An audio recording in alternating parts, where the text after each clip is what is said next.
Bismillah ar-Rahman ar-Rahim, alhamdulillah, wa salatu salam ala Rasulullah. We continue reading from Imam Al-Ghazali's Kitab Sharh Ajaib al-Qalb, The Marvels of the Heart.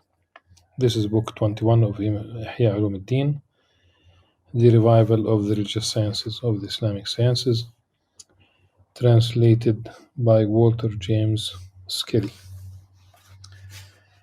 We have already read part of chapter 8 in the previous session,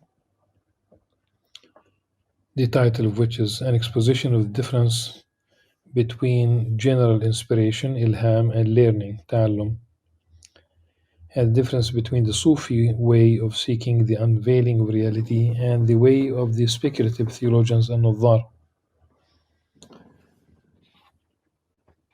So we began at page 51 with this chapter, and part of what we have read, just to contextualize the rest of the chapter, that there is a difference between ilham, which is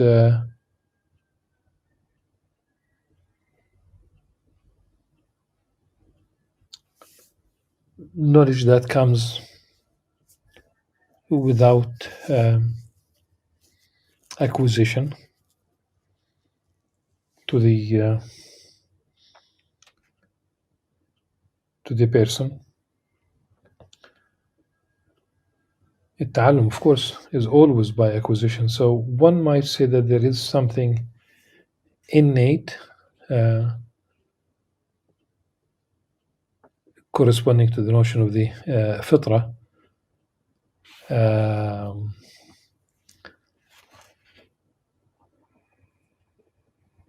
that one is born with, coded, if you will, into the human DNA. You don't teach a baby to how to breastfeed. And then you talk about various levels of acquisition of knowledge.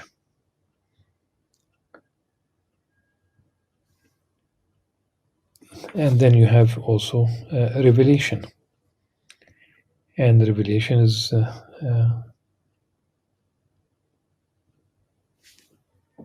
from Allah subhanahu wa ta'ala. It is from God to the prophets and messengers.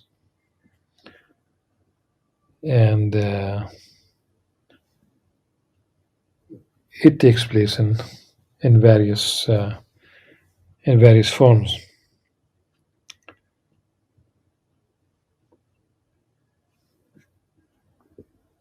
And one can already sense the requirements for this,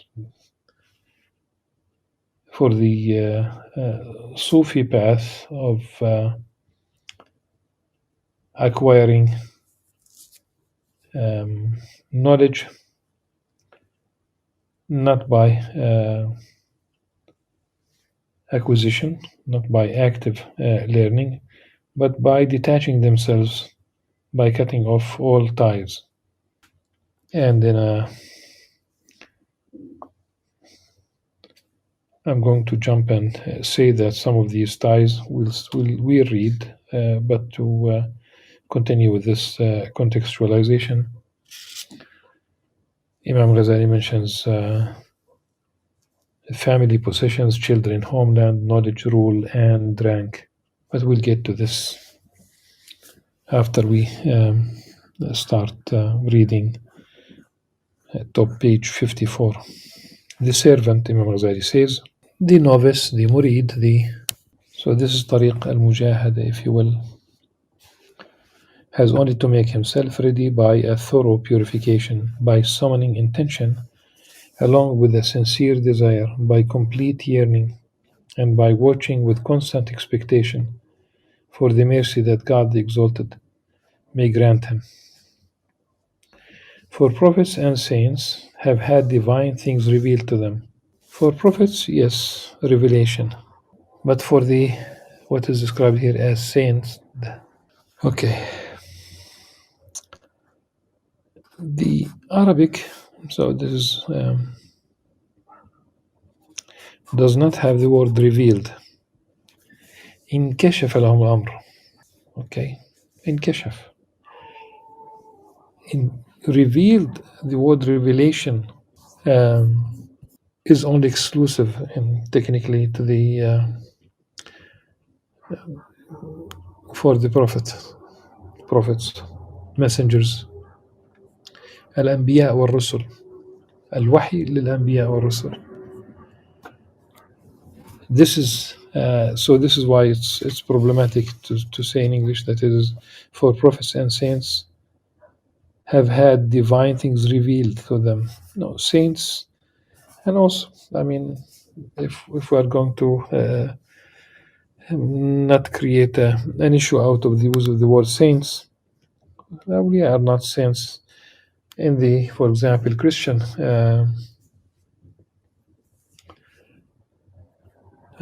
tradition. In the Catholic Church, literally, there's a department tasked with there's a certain process through which they declare a saint a saint.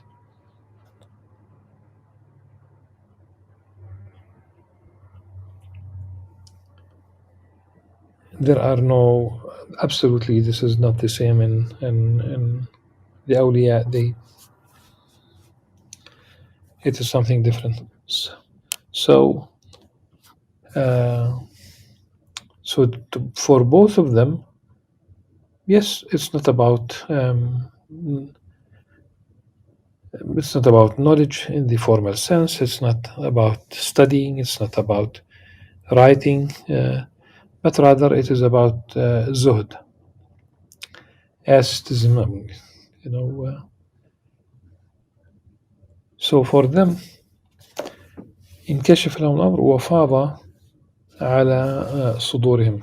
It became apparent to them, so just to avoid the word revealed, and the light has flooded their breasts, not by learning and study and the writing of books, but by asceticism, the zuhd. Zuhd, it's a state of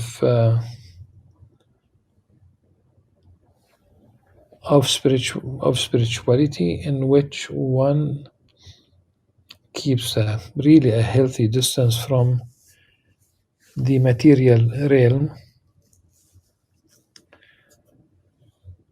It's not about not having things, it's about having a specific relationship. It's as if it is non-existent. Some people might not have the material life being availed to them, but they are not into zuhd. The heart is attached despite, and some might have the material life being availed to them, but their heart or their hearts are not attached to this material life. Sometimes they say the material money, for example, will be in your pocket but not in your heart. Some others would say that zuhd, asceticism, is the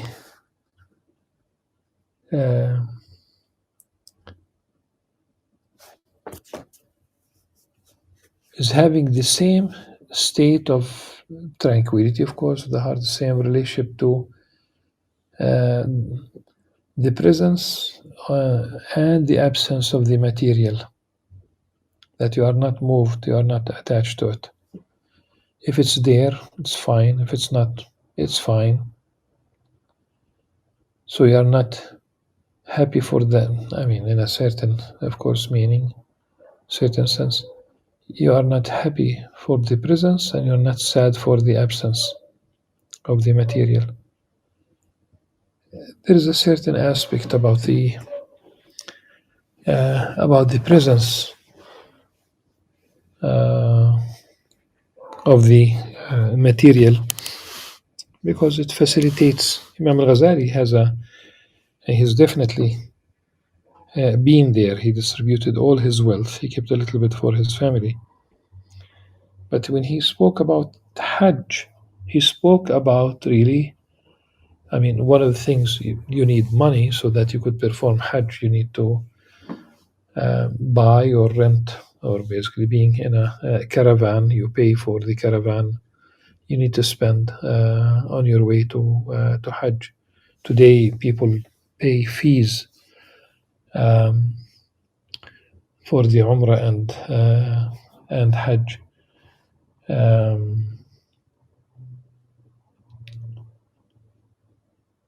It might cost a fortune today. So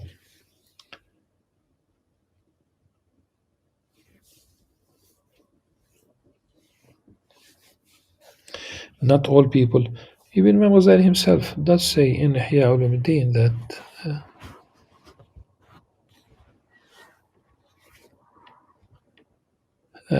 he mentions, for example, stories like Abu Yazid al-Bastami,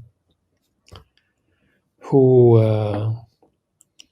lived in the prairies of Baghdad, literally in the wilderness, subsisting on herbs. You don't talk about a day or two. So much so that Imam Ghazali says, حتى خضر جلده, until his skin became green.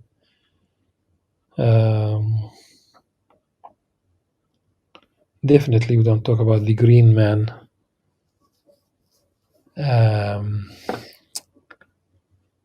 And these examples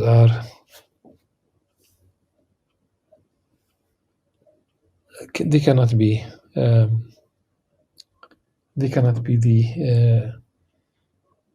followed by a society as a whole. But it's good that we have these examples, because they remind us that it's possible to be minimalists rather than accumulating things, so much so that we don't have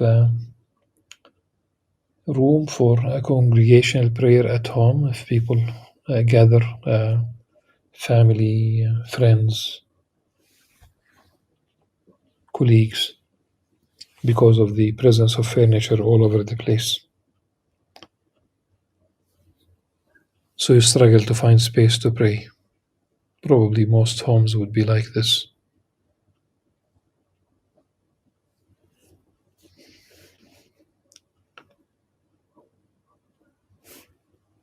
So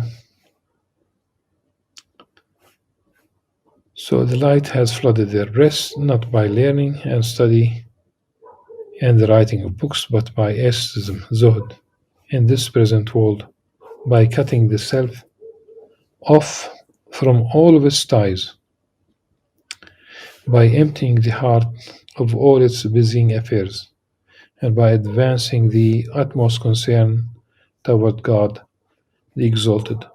For whoever belongs to God, God belongs to him. The wording in Arabic is not exactly like this. So we'll continue and see how things unfold. The Sufis assert that the way to this is first of all by cutting off ties with this present world and by emptying the heart of them, by taking away concern for family, possessions, children, homeland, knowledge, rule, and rank. So if we start, فَمَنْ كَانَ لله كان الله له. If your being becomes for the sake of Allah subhanahu wa ta'ala, if you dedicate, فَمَنْ كَانَ لله. Because if you are cutting off the ties and you are dedicating yourself for the remembrance of Allah subhanahu wa ta'ala. Then, of course,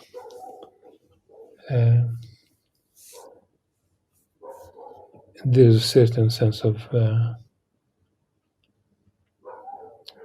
you are rewarded, you are assured, you are reminded that Allah subhanahu wa ta'ala will be there for you. I think in this sentence, when I read it, the first time, this notion of cutting off oneself from family, possessions, children, homeland, knowledge, rule, and rank, really jah. I took it as a statement that reflects Imam Al-Ghazali's departure from Baghdad after his second crisis, because he did leave the family behind. He distributed his possessions. I'm following the order mentioned here. He left the children behind. He left the homeland. He, because here العلم, so يغطى الهم عن الأهل والمال والولد والوطن وعن العلم. عن العلم here is because for Imam Al-Ghazali the educational enterprise, if you will, المدرسة النظامية,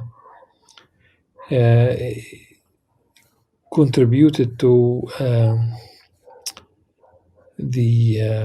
contribute to his egoism, if you will. So he wanted to abandon that. So he abandoned the formal setting, the formal teaching. Rule, الولاية. He was never basically in any official position other than being the assigned as the teacher of the scholar of the Nizami of Baghdad, and later on, after 10, 11 years, at the Nizami of Nisapur for a short period.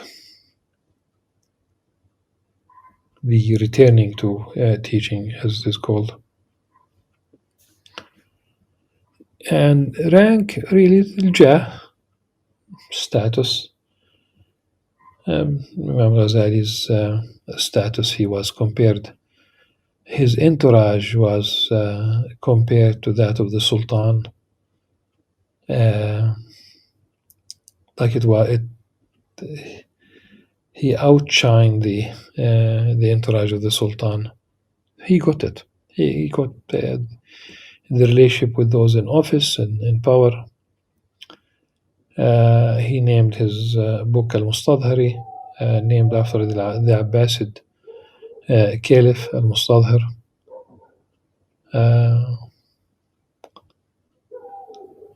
The money, the fame, and he wanted to do to undo all these things. This is why, nay, rather he must bring his heart into that state in which the existence of all these is the same as their non-existence.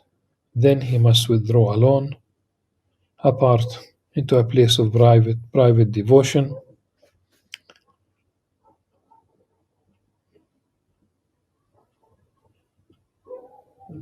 Here he talks about the Zawiyah. Zawaya, private devotion, a place of private devotion. The Zawiyah became known as and still we do have these Zawiyas around the Muslim world. We have them in Jerusalem. Physically, for example, one of the Zawiyas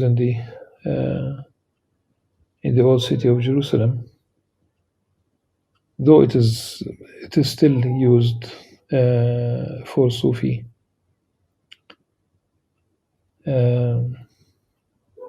circles of remembrance, and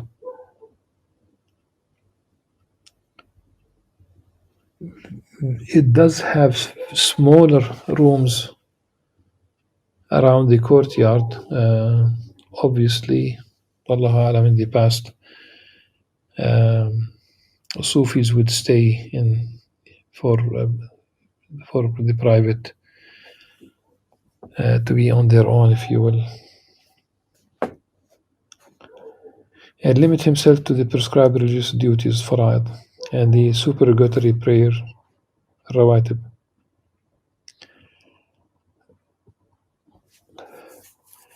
The supererogatory, of course, rawatib are supererogatory, but rawatib are the known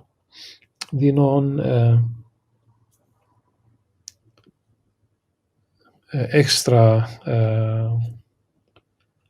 prayers. He must sit with an empty heart and concentrated purpose. He must not divide his thought by reciting the Quran, nor the contemplation of its exposition.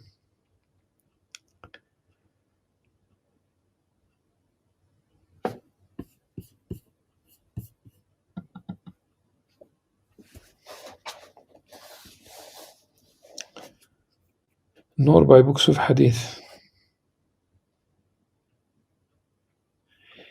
nor the contemplation of its exposition, and not really to meditate on, because here he قراءة القرآن, you talk about Mus'haf. I'm going to move to number 3, ولا بكتب حديث. The number 2, ولا بالتأمل في تفسير, books of exegesis, rather than simply saying contemplation of its exposition. It should be contemplation of books of exegesis or books of tafsir.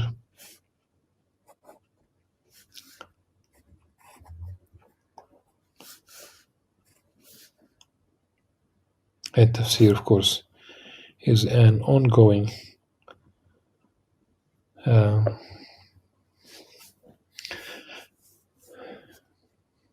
endeavor. No book of tafsir was ever canonized because it's an ongoing activity.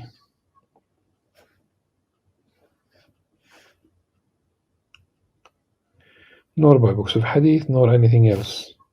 But he must strive such that nothing save God, the Exalted, shall come into his mind.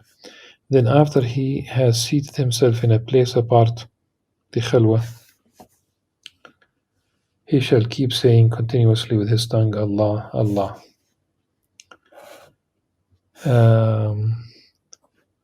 The discussion will be always whether it is permitted. I'm talking about what people raise as issues and how to respond to this. The discussion is whether it is permitted to dhikr bil ism al-mufrad, simply saying Allah. Other than that, you would say Subhanallah, Alhamdulillah, La ilaha illallah, Allahu Akbar. So here Imam Al-Ghazali says one would continuously say Allah, Allah. Now, there is a hadith of the Prophet ﷺ in which he says that the Day of Judgment will not unfold as long as there is someone who would say Allah, Allah.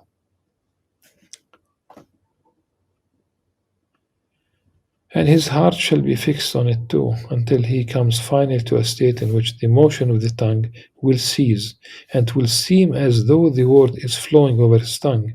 He must continue patiently in this until every trace of the word is effaced from the tongue, and he finds his heart preserving in this devotional exercise, this dhikr. Still he shall persevere until the form and letters of the expression and the very appearance of the word is effaced from the heart, and there remains present in it not save the ideal meaning, which is, as it were, adhering to and inseparable from the heart. To attain to this point is a matter of his choice. So too is the prolonging of this condition by warding off the suggestions of Satan. Not by his choice, however, can he procure the gift of the mercy of God the Exalted. But what he has done thus far, he has exposed himself to the breezes of God's mercy, nafahat, and it only remains to him to wait for such mercy as God may grant to him, even as he, subhanahu wa ta'ala, has in this way given his mercy to the prophets and saints. Upon doing this, if his desire is sincere, his intention pure, and his perseverance good, and if his lusts do not draw him aside, nor the suggestions of the self, hadith al-nafs, engross him with the ties of this present world, there will shine forth the gleams of reality into his heart. In its beginning, this will be like a blinding flash of lightning. It is not continuous, but it returns, although it may delay. If it retains, it may continue, and it may be but a flash. If it continues, it may be for a longer or shorter time. These different types may appear, the one succeeding the other, or they may be limited to one sort only. The stages, the manazil of the saints of God, the Exalted, subhanahu wa ta'ala, and these are unlimited, even as the superiority of their nature and moral characteristics is not to be reckoned. So this way goes back to an absolute purifying and clarifying the brightening of the heart on your part, and then only to make ready and wait in expectation. The speculative theologians and Nuddar.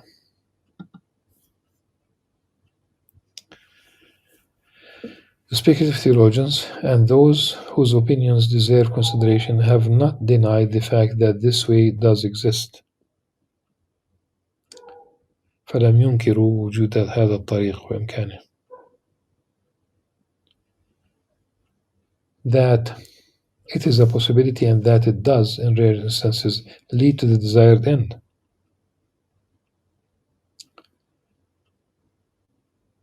Indeed, this way has been that of most prophets and saints.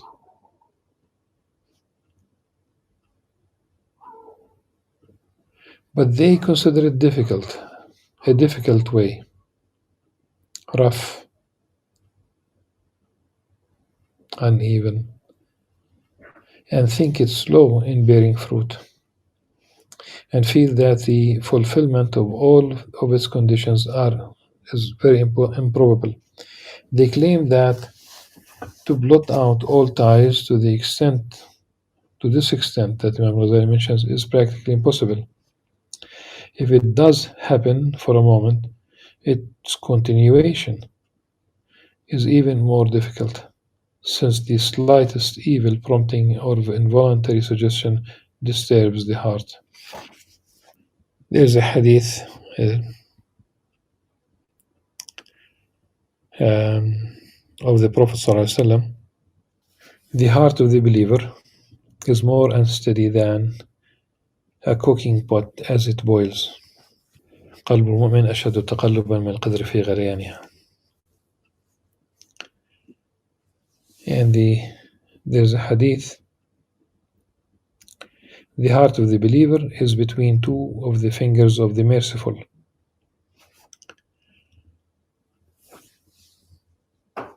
This is a hadith that was narrated by Imam Muslim, and it should be noted that when Imam Al-Ghazali discusses the issue of metaphorical, allegorical interpretation of the anthropomorphic verses of the Quran in Ihya Ulumuddin, in the chapter on creed.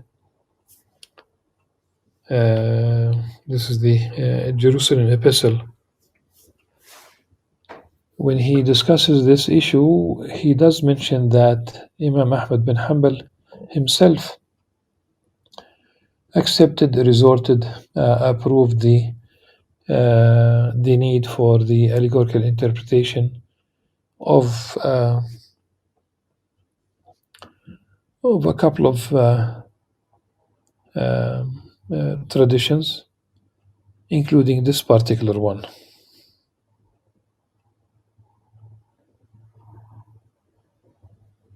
Because it seems that there is a certain denial of the need and the acceptance of allegorical interpretation of the anthropomorphic verses.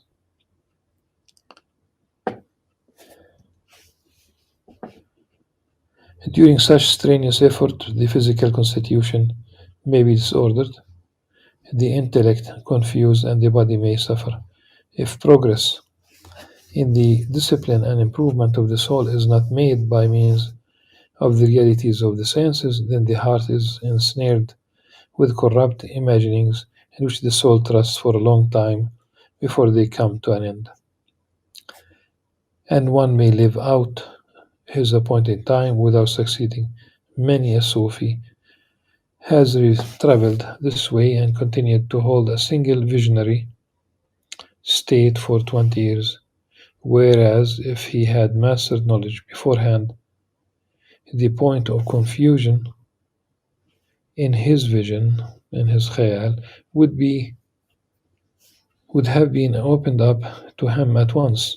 So to busy oneself in the path of learning is a surer and easier means of attaining the aim. They claim that it is as though a man left off the study of jurisprudence, asserting, they talk about fiqh, asserting the Prophet ﷺ did not study it,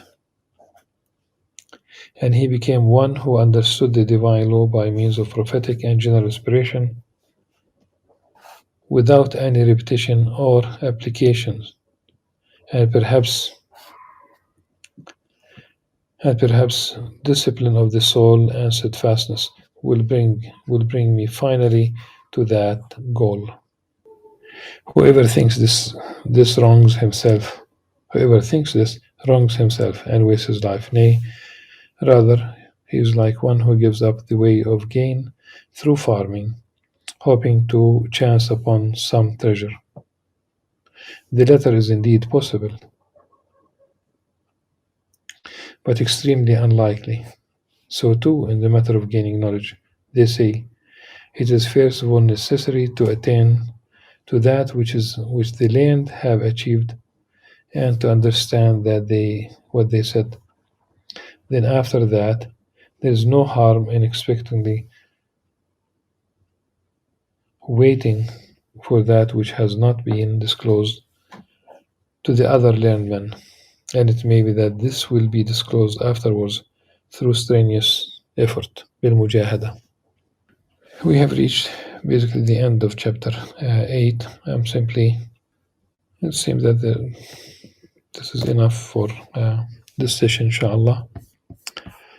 We will continue بإذن الله عز وجل in the next session, chapter 9, an exposition of difference in rank between the two positions by a tangible example. Until then, inshallah, subhanakallah wa bihamdik, nashhadu an la ilaha illa anta astaghfiruka wa atubu ilayk. Assalamu alaikum wa rahmatullahi wa barakatuh.